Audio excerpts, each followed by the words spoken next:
Bienvenue dans cette nouvelle vidéo. Ouais. Juste, yes. Ah, la pépite. Oui, la pépite. Faut que je vous en parle. La vidéo d'aujourd'hui est réalisée en collaboration avec la Fnac et Snapdragon. J'ai reçu le Lenovo Yoga Slim 7X 12C afin de m'accompagner sur ce tournage et vous allez voir, c'est une pépite. Bon, déjà, sur le design du PC, j'ai rien à dire. Le PC est magnifique, il est ultra fin, ultra beau et il est ultra pratique à utiliser. L'avantage de ce PC, c'est ce qu'il y a à l'intérieur parce que pour quelqu'un comme moi qui me déplace énormément, c'est ultra pratique. Il possède un processeur Snapdragon X Elite avec 12 cœurs. Ça parle pas à tout le monde, mais croyez-moi, pour moi qui travaille en déplacement, c'est ultra important. L'écran fait 14 pouces, ce qui n'est pas trop grand ni trop petit et possède une technologie OLED et tactile. 512 Go, donc on est parti pour durer et surtout, le point fort de cet ordinateur, c'est une autonomie de quasiment 24 heures sans le recharger. Moi qui passe ma vie dans les trains, en déplacement, en train de monter, éditer ou d'envoyer des fichiers, autant vous dire que c'est quelque chose qui me change totalement la vie. Cet ordi est ultra pratique, vous avez bien évidemment toutes les applications Windows, vous avez aussi de l'IA intégrée via des NPU de 45 TOPS ultra performantes, ça vous permet d'avoir tous les outils à disposition, autant pour bosser des vidéos, des concepts, faire de la retouche photo ou vidéo, bref, avec ça, je peux travailler de n'importe où, aussi longtemps que je le veux. Ce PC, il est ultra pratique pour moi. Il est ni trop petit, ni trop grand et reste efficace et fluide, peu importe les conditions. Cet ordinateur est à retrouver sur le site de la Fnac ou encore en boutique, donc n'hésitez pas à aller faire un tour si jamais vous souhaitez travailler à distance. Merci encore à la Fnac et Snapdragon de nous accompagner pour la production de cette vidéo et de m'avoir fourni ce petit ordinateur. Je vous laisse tout de suite avec l'épisode et notre invité. Bienvenue sur ce nouvel épisode du D'accord, pas d'accord. Aujourd'hui, on accueille un nouvel invité, l'un des meilleurs designers au monde de casques, un pilote commentateur est présent sur les 2 derniers GP Explorer, monsieur Adrien Pavio. Comment ça va? Ça va et toi? Ça va super, je suis trop content de t'avoir. Bah moi aussi, je suis très content de te recevoir ici à la maison. Ça fait plaisir d'être chez toi. Aujourd'hui, on va débattre. Et je pense que je peux pas faire mieux que toi pour débattre autour de sujets de sport automobile. Le concept, il est très simple. On a 5 questions, on a 2 voitures. D'accord, pas d'accord. Ok. D'accord, pas d'accord. Si t'es d'accord, tu prends ta voiture, tu vas le plus loin possible en fonction de l'intensité de ton d'accord. Et vice versa, si t'es pas d'accord, ne fais pas tomber les voitures, ce n'est pas les tiennes, elles coûtent cher. Je te propose qu'on fasse une première partie à blanc pour bien comprendre les règles. C'est parti. Ah merde, je t'ai séché sur la blague. Ouais, tu m'as séché sur la blague.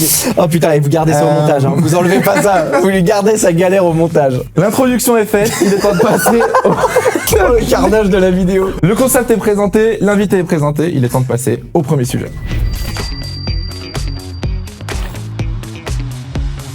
Premier débat donc, un autre champion que Max Verstappen serait mauvais pour la Formule 1. Un autre champion que Max Verstappen, de toute façon ils sont que 3 potentiellement. Max, ça je reconnais une Ferrari qui spin. Assez Ah ouais?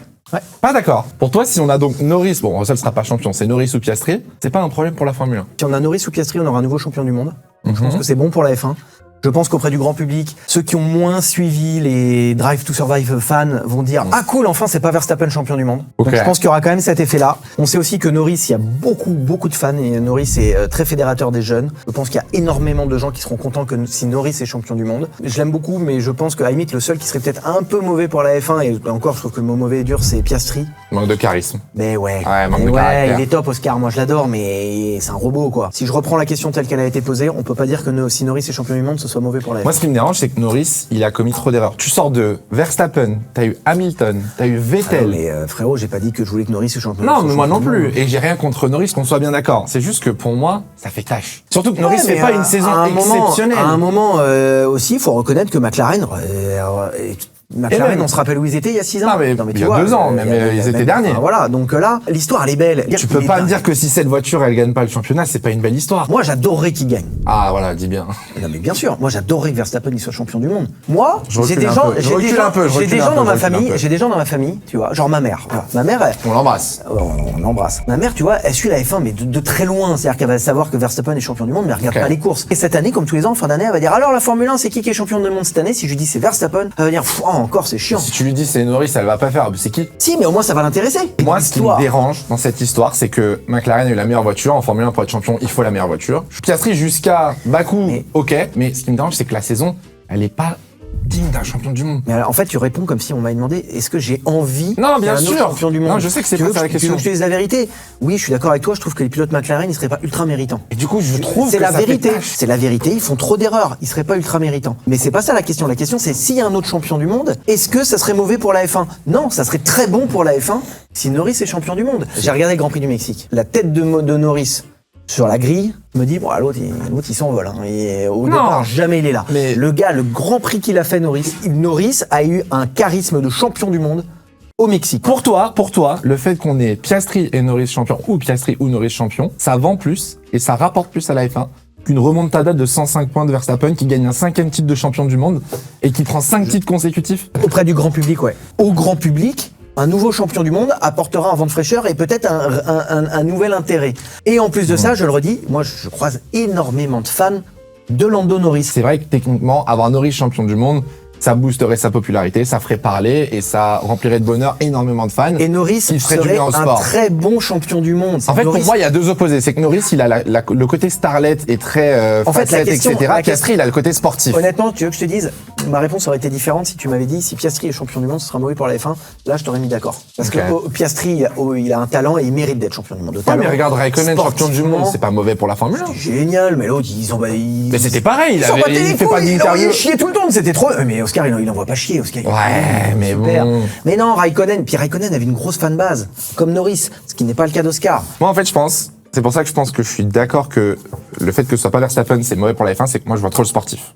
Et là, c'est pour ça que j'ai un peu reculé. Je pense que Ouais, tu m'as mais moi- convaincu sur le côté que Norris Ah, mais a moi, ce je côté ne- starlet je ne te où parle les pas jeunes sportif. se reconnaissent. Je ne te parle pas. Si C'est tu peut-être me pour dis- ça que je suis si pas tu me assez dis, objectif. Sportivement, ce serait mauvais pour la F1. Sportivement, que Verstappen soit pas champion du monde, là, je t'aurais rejoint. Ouais, non, je pense Mais que on est d'accord. on est d'accord, à l'inverse, je vais te le formuler autrement. Max Verstappen fait une meilleure saison que Lando Norris Bien sûr. et Oscar Piastri. Bien sûr. Je reste pour mon opinion. Ouais, Dans non, l'idée mais, que le 5e titre avec une remontée de 105 points est meilleur pour l'histoire du sport, mais tes arguments sur Norris sont excellents. J'ai un peu reculé, j'étais là. Ouais, mais c'est uniquement pour prendre un peu Là. le dessus dans ce jeu. C'est un jeu, il n'y aura qu'un vainqueur à la fin. Donc, Non, t'as pas compris le concept, toi. on marque des points. Hein. Non, on marque pas de points, c'est pas le but là, c'est pas le sujet. Ok, premier débat, je suis assez d'accord, on peut passer au débat suivant. 1-0. Multiplier les designs de casques pendant la saison gâche l'identité visuelle d'un pilote. Je te laisse te placer, parce que là on est sur ton métier du coup, d'un pilote. Bah là, attention, on va tomber. Hein. On pourrait ne pas s'attendre à cette réponse de ma part. Ah, je suis obligé de te rejoindre sur ce sujet. Je vais me permettre de rappeler pourquoi il y a autant de casques spéciaux. Vas-y, parce que c'est ton domaine, c'est ton métier. J'ai signé des casques de Formule 1 et donc je côtoie en fait les écuries qui demandent déjà à ce que certains casques soient offerts aux partenaires. Les casques bleus, cette année à Miami, c'est pour HP. C'est une demande d'HP, les casques ont été offerts à HP. Donc déjà, par exemple, pour Charles Leclerc, dans l'année, on a 4 ou 5 casques spéciaux imposés par Ferrari. T'as quoi, t'as J'en eu avais Monza 4, on a eu Monza, donc le truc Loda là. Ouais. On a eu HP Miami, on va avoir Vegas qui était imposé, et j'en oublie un. Ouais. Et après, il y a le fameux business des mini-casques. Il y On en a quelques-uns dans le décor. C'est le problème, il est là. Le business des mini-casques, Verstappen, c'est lui, hein, c'est Verstappen qui a gagné beaucoup d'argent avec Ah les ouais mini-casques. Et en fait, tout le monde s'est dit, t'as vu, et donc de là, le business Incroyable. du mini-casque a explosé. Nous, notre métier a complètement changé. Maintenant, on fait les casques plusieurs mois en amont parce que il faut anticiper la production des mini-casques. Mais il y a pas un délire du mini-casque, tu le fais que s'il fait un podium ou une victoire normalement? C'est à l'inverse, c'est que maintenant, Red Bull a automatiquement le droit de vendre les mini-casques Ok.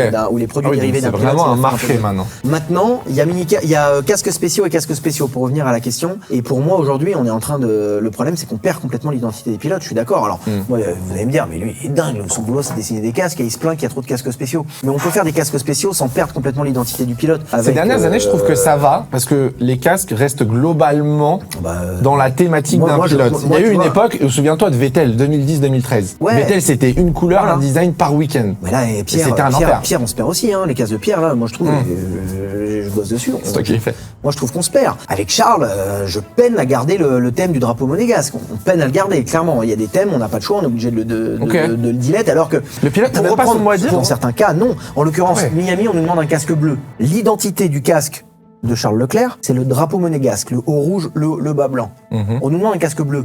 Bon bah là, l'identité, Ouais, elle est kill. morte. C'est comme si La famille. aujourd'hui, on avait Senna en F1, qu'on lui disait, bon bah mec, pour acheter, Casque tu auras un rose. casque bleu Ok. ou rose pour Summer Edition. Bah le casque de Senna, il Il est plus kill. iconique, il n'y a plus rien. ouais. Kill, c'est terminé. Moi, ce que je te rejoins du coup totalement là-dessus, je trouve que sur ces dernières années, ça s'est quand même calmé.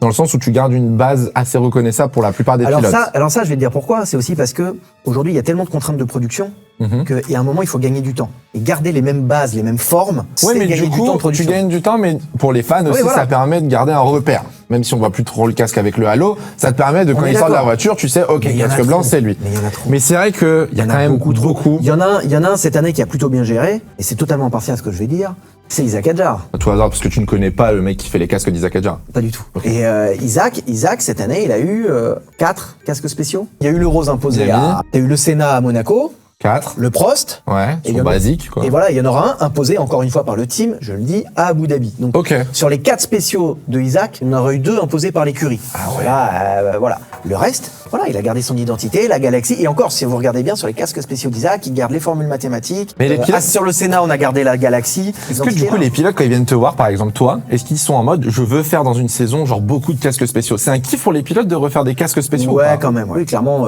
moi, Charles, en début d'année, je reçois une liste. Ok, donc le problème, il y a aussi cette envie des pilotes de changer tout le temps. Il n'y a pas que le business, comme tu dis, derrière les Le sponsors. problème, c'est que, alors je dis pas que c'est le cas de Charles, mais le problème, c'est qu'aujourd'hui, l'envie, c'est quoi? L'envie, c'est de vendre ton casque à des sponsors pour gagner de l'argent. Ok. J'ai un de mes pilotes de F1 qui fait ça. Ok. Est-ce que l'envie, c'est, je veux qu'on fasse beaucoup de casques spéciaux parce que je veux vendre beaucoup de mini helmets et donc je veux avoir Ok. plusieurs mini helmets différents sur le marché pour arroser le marché et créer des revenus? Est-ce que c'est, je veux me créer un casque spécial parce que c'est mon kiff? Je trouve que tu vois, c'est ça qui est dommage. Moi, je me souviens de Vettel.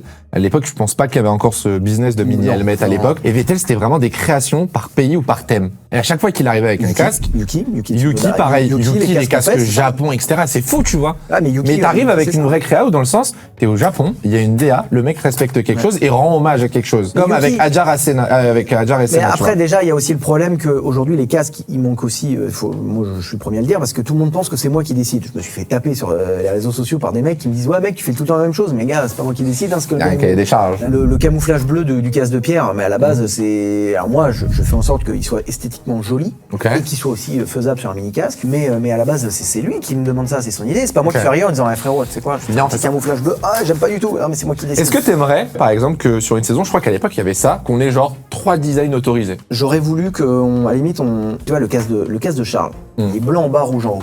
Ouais. Mais on peut faire plein de trucs. On peut les faire, le rouge, tu peux le faire pailleter pour les grands prix de nuit, tu peux le faire chromer. Oui, tu peux mettre des petits tu peux le faire designs, un chromer. pattern, Mais moi, le casque de Charles, si on veut, le casque normal de Charles, moi, je t'en fais 25 versions différentes pour 25 grands prix. Ok. Et pourtant, tu te tiendras à 3 mètres du casque, tu diras, oh bon, ah, ça c'est Charles Leclerc. Mais par contre, tu le regarderas de près, tu diras, ah ouais, celui-là il est stylé. Ok, donc Puis toi, vas regarder un autre, t'aimerais garder quand même cette identité. Parce que de Moi, je base, pense le qu'on y débat, arriverait, mais si c'était on est-ce que la diversité des designs perd l'identité des pilotes? Ah mais complètement. Et pour toi, il est possible de garder cette Ah, mais identité. c'est possible. Le problème, c'est que si on le fait, tu vendras pas autant de mini-casques. Moi, je te rejoins C'est dans le tous les cas. business du mini-casque qui génère. C'est fou, ça, quand même, ouais. Non, mais voilà, faut bien Je pense comprendre. que même moi, je m'en rends pas compte. Faut bien comprendre que le sujet numéro 1, la raison numéro 1, s'il y a autant de casques spéciaux en Formule 1 par rapport à l'époque, ça n'est pas pour le kiff des pilotes, c'est pour des raisons de mini-casques. C'est Attends, la raison c'était pas numéro ça. 1. La raison numéro 2, c'est aussi les sponsors, mais c'est pas que ça, c'est les mini-casques. C'est la raison numéro 1. Je suis sûr que t'en as plein chez toi, je suis sûr que tu consommes. Ouais, franchement, je consomme. Hein. Après, je suis un grand fan de design de casque pour le coup. Et moi, j'étais fan de Vettel à l'époque qui ramenait, mais c'est vrai que Mais ça moi cassait aussi, je suis cette fan de design de casque. Mais moi, J'espère. Non, C'est mais- mieux pour toi. non, mais moi, je me revois mon kiff absolu. J'attendais le Grand Prix de Monaco tous les ans avec impatience parce que j'attendais de voir les designs Tiens. spéciaux parce que c'était le seul de l'année. Débat parallèle. Est-ce qu'il n'y a pas maintenant trop d'occasions à célébrer? On a Vegas, Monaco, Abu Dhabi, Non, mais ça, c'est des raisons. Singapour. À un moment, c'est des raisons. Quand le mec, il Avant, cette t'avais le année- Grand Prix de Monaco et t'avais peut-être le Grand Prix du Brésil parce que le mec était fan du Brésil. Non, Là, mais maintenant, ouais. tous les week-ends, Ouais, on enfin, célèbre un truc. Les gars, quand on me dit cette année, il va falloir que tu sortes 12 mini-casques, 12 casques spéciaux. Quel Là, tu enfer. fais, putain, voilà, 12, on va faire tous les grands prix. Monaco, on va mettre un Voilà. poker. On va mettre, Vegas, on va voilà, mettre le donc on street. va mettre tous les designs spéciaux, tous les grands prix en ville. Parce que les grands prix en ville, c'est ou de nuit. Bon, voilà, on va faire Miami, Singapour, Monaco, Vegas, puis les États-Unis, Austin. Est-ce qu'aujourd'hui, justement, il n'y a pas ce truc de on célèbre trop de grands prix? Mais en fait, on célèbre plus les grands prix, on trouve des occasions de faire des mini-casques pour générer de la vente de mini-helmets. Ça revient au mini-helmet, quoi. Voilà, les secrets des designs de casques en Formule 1. Par Adrien Pavio. Troisième débat, la F1 c'est moins bien qu'avant. Bon, alors, déjà, moins bien qu'avant, c'est-à-dire que il y a un écart de génération. Je te traite pas Dieu. Je te traite pas Dieu, mais t'as connu une F1 que je n'ai pas connue. F1, Toi, c'était t'es mieux d'accord, hein, c'était mieux avant? avant. Ça dépend de ce que tu considères comme le mieux avant. Aujourd'hui, moi, je te parle du côté sportif. Quand je dis la F1, c'était mieux avant, je pense que sur la piste, il y avait plus de positifs par le passé qu'on en a aujourd'hui. Ouais. Par contre, aujourd'hui, la Formule 1, en termes de business, de médiatisation, de droits, de revenus, bien évidemment que la F1 aujourd'hui se porte mieux. Là-dessus, je suis d'accord. Mais quand je revois des courses entre 2006 et 2012, quand je revois certaines batailles des années 2000, le bruit... Tu parles des années vois 2000 tout. quand Schumacher est champion du monde à Monaco au mois de juillet. Bien sûr, mais là tu peux prendre Verstappen, c'est pareil. Verstappen qui gagne son titre en 2023, je sais pas à quel Grand Prix. Ça arrive, les arcs de domination. Hamilton, c'était pareil. Ça a gagné les titres super tôt avec Bottas. Ouais, mais moi, là, je te parle de la F1 d'aujourd'hui. Ok. Moi, cette année, j'étais à Monaco. Le Grand Prix, le show, le week-end que j'ai passé à Monaco en 2025, il n'a absolument rien à voir. Mais toi, tu parles de sport dans la globalité de l'événement d'un week-end de Grand Prix, avec ton exemple. Le show que tu as autour de la course, gars, ça fait partie de la Formule 1. Je suis Au même d'accord. titre que le sportif, au même titre que la bagnole, au même... Donc Moi, évidemment, je parle là-bas pour va y le avoir des sportif. petits sujets. On vient de parler des casques. Oui, les casques, c'était mieux avant. Voilà, par exemple. Tu vois, j'étais au Grand Prix. Cette année, j'y étais pour mon business des casques, en l'occurrence, plutôt que pour la télé. Et je l'ai commenté de 2018 à 2020, sur place. Pas sur place en 2020, il y a eu le Covid. Le truc a démarré. Ils ont lancé le générique là, dans la tribune. Les gens, ouah, ils se sont levés comme s'il y avait un but à un match de foot. J'étais en dessous de la cabine de Juju, Julien Febvre, Okay, le commentateur de la Formule 1. Ouais, Donc, moi, je commentais dans les mêmes cabines à l'époque. Je peux te dire qu'en 2018, en 2019, quand il y avait pas de générique, et quand ils lançaient l'ancien générique sur le feed, les gens se levaient pas dans les tribunes. Alors. Là, c'était une dinguerie, le truc. Le show a démarré. Après, la course, oui, le Grand Prix de Monaco, il était soporifique. Il y a Avant, 50 ans, il a toujours été. Regarde l'année où Trulli gagne, tu me parles de Trulli 2006, 2005, 2006, je sais plus quand Avec la Trulli victoire. gagne, il est soporifique aussi. La Je te F1, rejoins sur l'argument du sport au global, dans sa médiatisation La et F1. tout ce qui tourne autour. Aujourd'hui, tu vas sur un Grand Prix de Formule 1, t'as des stands, t'as du merch, t'as des Bien sûr. activités, des bien concerts. sûr. Et ça puis, n'existait tu pas dis, avant. Unpopular opinion, la F1 est mieux maintenant qu'avant, grâce à Netflix. Non, mais reste dans ton J'ai avis le de droit- Il y a merde. quiconque qui change pas d'avis, d'accord? Et toi, t'as pas beaucoup changé d'avis pour l'instant. Écoute, pour moi, aujourd'hui, la Formule 1 est mieux qu'avant Le gars, il retourne sa veste. pour 2-0. quelqu'un qui va sur les Grands Prix. Pour quelqu'un qui regarde le sport à la télé, il est pas forcément mieux. Moi, je pense que pour quelqu'un qui ne va pas sur place, qui ne vit pas justement cette ambiance, cette atmosphère que tu dis, lui, il n'a que la diffusion à la télé. Ok, il a peut-être plus de on-board et d'interviews. Il a Drive to Survive à la télé, gars. Il a 8 épisodes de 40 minutes au mois de février, abuse pas. C'est une saison de 24 Grands Prix. Mais ça n'empêche que ça. Mais tu te rends compte du monde, tu te rends compte que là, tout ce qu'on est en train de dire de positif, c'est grâce à ces 8 fois 40 minutes du mois de février. Bien évidemment, le sport a évolué, mais ça va aussi du coup avec les Tu te rends réseaux compte de- sociaux, tu ça te va rends avec compte la de- génération tu te rends compte de tous actuelle. les fans que ça a généré, les nouvelles Mais bien générations évidemment. de passionnés. Mais ça c'est pareil avec le film F1. L'année prochaine, on aura encore plus de fans grâce au film F1.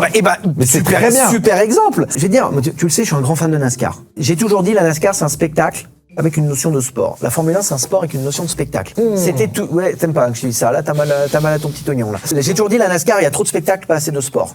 C'est d'autant plus le cas cette année avec leur play-off sur une course. Enfin, leur finale sur une course. À l'inverse, je trouve que là où la F1 a bien progressé, c'est que la F1, c'est toujours un sport. Je trouve qu'ils ont su amener le spectacle qui manquait. Je te parle pas d'un spectacle sportif, je te parle pas sur la piste. Tu parles Mais de tout ce regarde, qui tourne autour et des en créations. 2025, et- on a une saison de Formule 1 en 2025. Il reste 4 Grands Prix. Toi et moi, on ne sait pas qui sera champion du monde. Ok, on tourne Alors, la même on émission est au mois d'août, d'accord. t'as le même argument? Bien sûr, je t'aurais dit, on va avoir une saison de dingue, mais je l'ai dit au premier Grand Prix. On va avoir une saison de dingue. Visionnaire, On va les amis, avoir, visionnaire. non. On va avoir une saison de dingue. On va avoir des courses chiantes à mourir. Il est là le problème. Mais pour le scénario, moi- il est dingue. Pour moi, Mais je j'ai dis pas que tout placé est ma parfait. voiture ici parce que quand je me pose dans le canapé et que je regarde une course, Tu te fais chier. je me fais chier. Mais c'était déjà le cas il y a 20 ans, gars. hein. Les Bien années évidemment, Schumacher, les années Schumacher, tu te faisais chier, t'avais pas le classement, t'avais pas de on-board, et t'avais les pas de années, data, et les années etc. quand McLaren gagnait avec 4 tours d'avance sur toute la concurrence. J'étais né. Non mais D'où l'écart de nos 20 ans d'écart. la question du gars ultra mal aimable qui nous parle dans le micro là, c'est la F1, c'était mieux avant. Mais quelle est ta notion je de suis pas avant? d'accord. Parce que pour toi, avant, ça remonte à Mais, 1975. Non, ça peut remonter au début des années 2000, mais ça peut même remonter à 2010. Pour moi, Tu ça veux que je te remonte dise jusqu'à 2005. Je suis désolé, de ma première- 2005 à 2012, c'est les meilleures années de l'histoire Eh de la ben Formule moi, tu vois, moi ça remonte ne serait-ce qu'à 2018. Si je prends un exemple simple, les Grands Prix de Monaco que j'ai commenté, le Grand Prix de Monaco que j'ai vu cette année. 1. Que t'as vu, le Grand Prix que t'as Non, vu, pas vu, mais pas l'événement que j'ai vécu le week-end. vécu. Et j'insiste sur ce point. Les personnes qui vont vivre une expérience, Mais en 2018. elle est Alors, en exceptionnelle. 2018, il y avait les premières En saisons de 2018, ça Drive- c'est un puait sa mauvais mère. exemple, il y avait Drive to Survive. Non, 2018, ça puait sa mère, je suis d'accord. Voilà. Mais par contre, à quelqu'un la qui télé, regarde mais à même la à la télé, télé, mais même à il la manque télé. ce truc. Il a pas le concert, il a pas l'ambiance, il a pas la foule, il a pas les activités sur place. Quand même. Il se tape 70 Mais tours tu te rends compte avec moins de T'as bataille posé qu'avant. la question, vous en avez parlé dans cette émission, d'accord, pas d'accord, avec Margot, les VIP sur la grille. Mais mec, regarde les VIP qu'il y avait en 2018, 2017 sur la grille. Toi, t'étais un VIP sur la grille. Tranquille, les Ouais, VIP non. sur la grille, d'accord? Nous, on n'est pas tous en cabine avec Juju, reste tranquille, d'accord? Non mais Il va se calmer, lui. tu vois ce que je veux dire. Là, cette année, à Monaco, il y avait Mbappé. La foule, ils étaient en délire, il y avait Mbappé. Tu les fais les grilles à Monaco? Non, parce que je pense. C'est les pires grilles de l'année. Oui, mais il y a trop de monde, mais en attendant, il y a des stars. Ça génère de l'intérêt, ils sont là, ça montre qu'il y a plus d'intérêt. Ça, je te l'accorde. Moi, je suis pas d'accord, je trouve que la F1 d'aujourd'hui, elle est mieux qu'avant. Elle est pas parfaite, mais elle a moins de défauts qu'elle n'en avait avant. D'où ma réponse, pas d'accord. Je pense qu'aujourd'hui, la F1 a perdu une partie de ses émotions et de son sportif pour la faire basculer sur le côté spectaculaire et entertainment. Alors là, je suis pas tout à fait d'accord. Hein. Crois-moi que si Verstappen est champion du monde, tu vas en avoir des émotions. Ah, Tu me prends un scénario, tu me prends un résultat. Moi, je te parle du sport au global. donc il y a moins d'émotions aujourd'hui. Quand je vois un tour embarqué, quand je vois une pole, Je vais appeler Isaac Hadjar, je vais lui dire que t'as pas eu d'émotion pendant son podium à Zandvoort, on va voir. je reprends encore une fois un exemple singulier. Juste un résultat. Bah là j'en ai déjà pris plusieurs. Enfin au bout d'un moment, moi je suis pas d'accord, des émotions il y en a. Dans ce cas-là, c'était mieux avant. Ah oui, les années Brown GP où je te l'accorde. Hein. J'étais comme un dingue de me lever la nuit pour regarder Brown GP, tout le monde. le Brown GP, je suis d'accord, l'histoire est Ouais, chiante. et puis La saison est chiante. voilà. Mais 2010, tu peux pas me dire que 2010 t'as pas kiffé. 2010, t'avais 4 2010, voitures ça qui se allait pas battaient. mal. 2010, ça allait bien. T'avais des V8. Et puis derrière, on se tape les grands prix avec Red Bull. T'avais des émotions toi après quand Vettel était. T'avais des émotions avec la saison 2023 de Verstappen quand il gagne 19 grands prix sur 21 courses. Non, mais au moins il y avait du show. Au moins t'avais Drive to Survive, il y avait beaucoup plus de fans. Ils avaient scénarisé les avant-courses et ça c'était mieux que les années Vettel. Je te l'offre. La F1 au global Tu me supporte mieux. Je te Donc l'offre. 2-0. 2-1. Je vais gagner. 2-1. 2-1. Ah bah, 2-1. c'est quoi ton point? Il est sur les casques? Ouais. Reste tranquille le peintre. 2-1. Je t'offre que la F1 au global se porte mieux. J'insiste sur le côté sportif qui, je trouve, aujourd'hui, certes c'est un mauvais exemple parce qu'on a une bataille à 3 pour la fin de saison, je trouve qu'aujourd'hui on a perdu pas mal d'émotions que les gens aimeraient retrouver et qu'on avait par le passé. Moi franchement je suis d'accord pour dire qu'on n'est pas d'accord.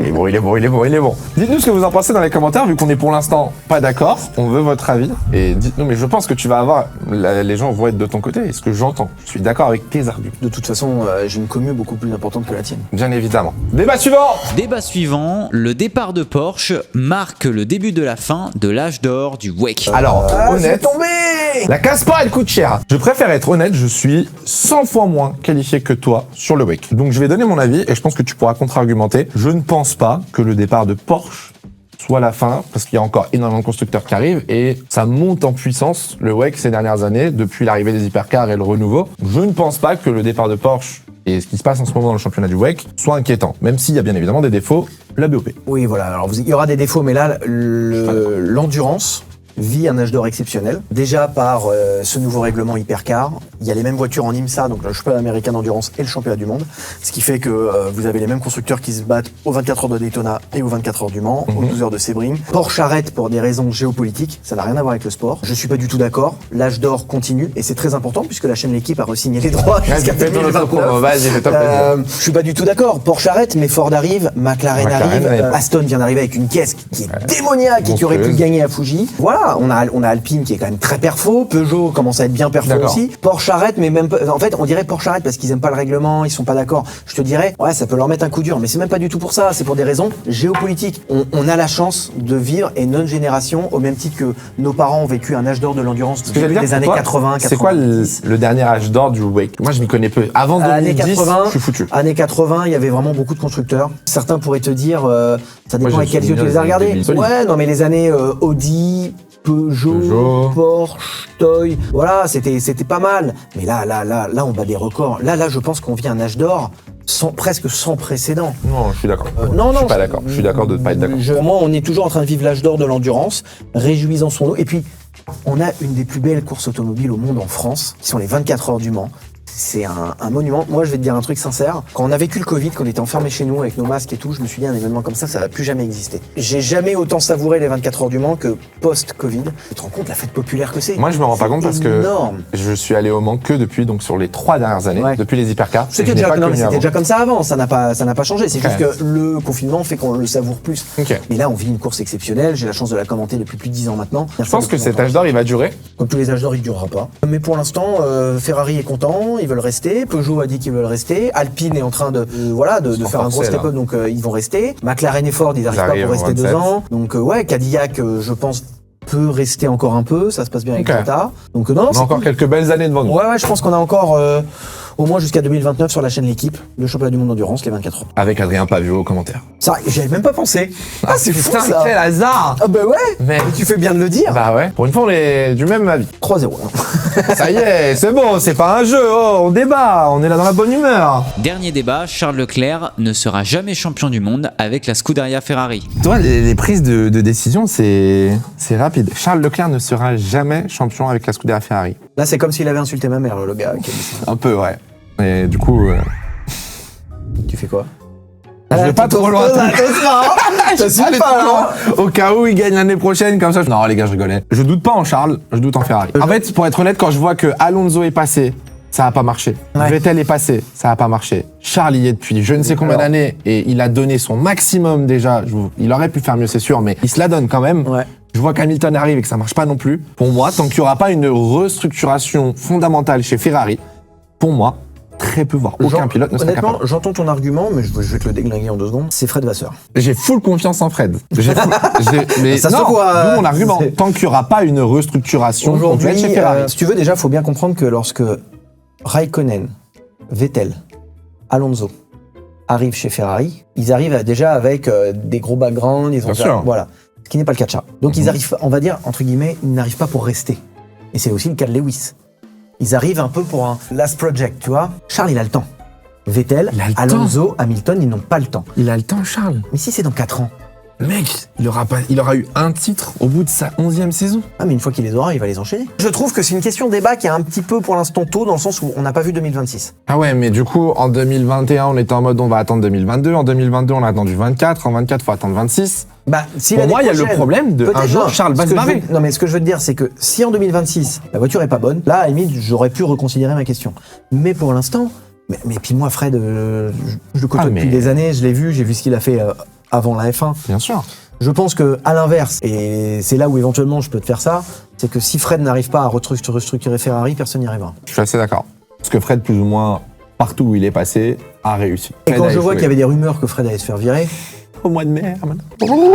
Pour moi, tant qu'il n'y a pas cette restructuration de fait, et je parle pas d'être en moi, cours, moi, de moi, fait, je vais dire là où pas je possible. suis pas d'accord, c'est que dès le moment où il aura le shot, je sais qu'il peut le faire et je sais que j'ai confiance, je sais que Charles a le mental, le talent évidemment, mais aussi le mental pour battre tous les pilotes sur la grille. Là-dessus, je suis d'accord. Parce qu'il a l'équipe pour le soutenir. Il a Regarde l'équipe pour le Verstappen. soutenir. Regarde Verstappen, regarde Hamilton. Verstappen Talentueux, n'ira monstrueux, jamais etc. chez Ferrari, j'en suis Non, convaincu. c'est pas le débat. Et de toute façon, il a pas Les mecs- l'état d'esprit. Les de mecs ont Ferrari. brillé parce qu'ils ont des centaines, des milliers de personnes derrière eux pour les faire briller aussi. Et Charles, en fait, il a un côté un peu, comme tu dis, il est soutenu et il sent qu'il y a tout un pays derrière lui. Il y a toute une nation. Et puis, pour le côtoyer, il a un encadrement autour de lui. Il travaille, il a su s'entourer. Il travaille avec ses amis proches, son agent, tout le monde. Enfin, Bien sûr. moi, Olivier, je le côtoie très régulièrement. Il est vraiment entouré de mecs bien. Il est vraiment son entourage, il entouré m'inquiète. de mecs. Non, mais c'est important parce que le jour où il a Ah, le bien shot. sûr, le jour où il a le shot, faut avoir les Attends, mais épaules. gars, c'est Faut le avoir jour- les le reins jour où il a le solides. shot, faut pas qu'il ait un agent foireux derrière qui est en train de lui vider ses comptes. Tu vois ce que je veux dire? Bien sûr. Au moins là, on sait que ça sera pas le cas. Mais est-ce On qu'il en a aura le connu, shot On en a Est-ce connu. qu'il aura le Je vais shot dire, je suis très proche de Romain Grosjean.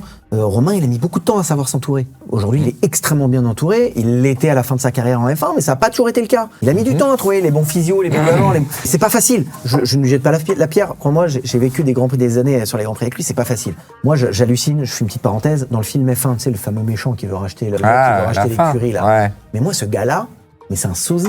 Mais des mecs comme ça dans les paddocks, Ah, il y en a des millions. 10. Des rapaces. Mais ouais, non, mais des mecs comme ça, mais un peu, tu sais, un Ouais. peu mielleux comme ça. Mais j'en ai vu 10. Mais alors, le gars, on dirait que je me demandais si c'était un acteur tellement le gars, il est réaliste. Des gars comme ça dans la F1, il y en a plein dans les paddocks. Donc c'est pas facile de s'entourer. T'as vite les requins qui viennent tourner autour. C'est vrai qu'on a la chance, que ce soit avec Charles. D'ailleurs, je le fais une parenthèse, c'est aussi le cas avec Isaac, d'avoir des jeunes pilotes, des jeunes talents qui sont très bien entourés. Donc tu visualises, tu imagines Charles pouvoir gagner un titre dans les prochaines années. Je pense que si un jour Charles est champion du monde, ce sera avec Ferrari. J'y crois.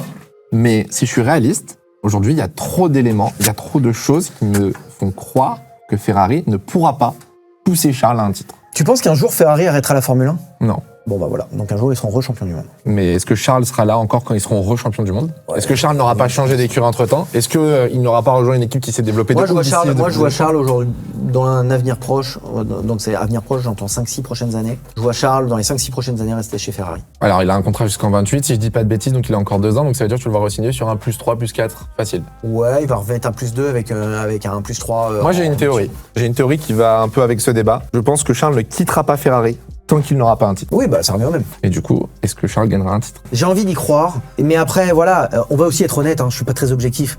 Je lui fais ses casques. C'est un des pilotes les plus gentils avec qui je travaille. J'imagine. Alors, ils sont tous sympas, mais je travaille pas de secret en disant que, évidemment, que j'ai plus d'affinité avec Charles Leclerc qu'avec Yuki Tsunoda. Et pourtant, Yuki est top. Il est marrant, Yuki. Mais voilà, mais il y a des pilotes comme ça avec qui ça match. Charles, en plus, le hasard fait que Charles, c'est un des seuls où c'est, je me suis pas mis à faire ses casques parce que c'était un pote ou parce qu'on avait sympathisé. Charles, un jour, on m'a proposé de faire ses casques. C'est son manufacturier de casques, en l'occurrence. Il m'a demandé de lui faire ses casques. Donc, c'est le seul où ça s'est un peu fait et on me l'a présenté dans le paddock de l'Autriche l'année de son année de F2. Salut, c'est toi qui as fait mes casques. Bon bah salut, et puis je lui ai plus reparlé jusqu'à décembre. Et pourtant aujourd'hui j'ai une affinité pour ce gars parce que je le trouve extrêmement humain. Est-ce que tu penses que Ferrari va laisser assez de temps à Fred pour faire cette restructuration du coup? J'espère, ils ont intérêt. Ils ont tout intérêt à le faire, ils vont mettre qui à la place? Christian Horner? Mais ça a été la DA de l'équipe sur les 15 dernières années, de laisser 4 à 6 ans à un team principal avant de le dégager parce qu'il n'est pas champion. Est-ce que Fred va être l'exception entre guillemets? Il a 6 ans encore là, donc il a 2-3 ans. Bah, c'est bon. Toi tu crois en 2026 du coup? Je pense qu'en 26, ils peuvent avoir une voiture correcte. Ouais, est-ce qu'ils seront champions du monde des 26? J'espère. Je ne sais pas. Je les sens sincèrement capables de sortir une caisse en 26, ou qui gagne d'entrée de jeu, ou qui peut être évolué à la McLaren pour arriver à être champion du monde. L'avenir nous le dira, les amis, on verra. Moi, je le souhaite. Franchement, c'est mon littéralement mon plus grand rêve en Formule 1 de revoir Ferrari gagner avec Charles Leclerc. J'ai du mal. Ça, c'est ton côté français, ça, t'es pessimiste. Ça va pas dire ça. Vous voyez comment on termine la vidéo avec Monsieur Pavio? Tu as kiffé cette vidéo? C'était bien sympa. Bah écoute, j'ai gagné combien? 3, on fait 3-2. Insupportable. Non mais sérieusement, lâche ça. Le but c'était de débattre. J'ai gagné quoi? J'ai le droit de la ramener? Elle est belle. Yann, On regarde la prod qui vient de faire comme ça en grand dans le fond. Donc je pense que tu ne repars pas avec, mais tu repars avec mes félicitations. J'adore partager les vidéos avec toi. C'est toujours un plaisir, vraiment. Surtout quand tu me laisses gagner, ça me... Tu n'oublieras pas le chèque à la fin de la vidéo. Non, pas de problème. En tout cas, n'hésitez pas à vous abonner à cette vidéo, mettez un like, dessous, mettez en commentaire. C'est comme ça que ça marche. C'est comme ça que ça marche. T'as vu, je commence à m'y faire. Non, mais tu commences à 2 vidéos avec toi, 2 GP Explorer, ça y est. C'est parfait.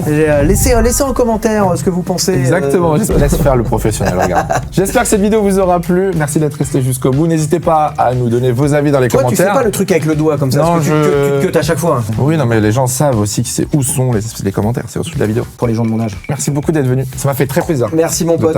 On peut te retrouver où bientôt là en fin d'année? Le Balto, au coin de la rue. Voilà, happy hour, 17h, 22h. On se retrouve très bientôt pour une prochaine vidéo. En attendant, prenez soin de vous, c'est le plus important. Ciao, ciao.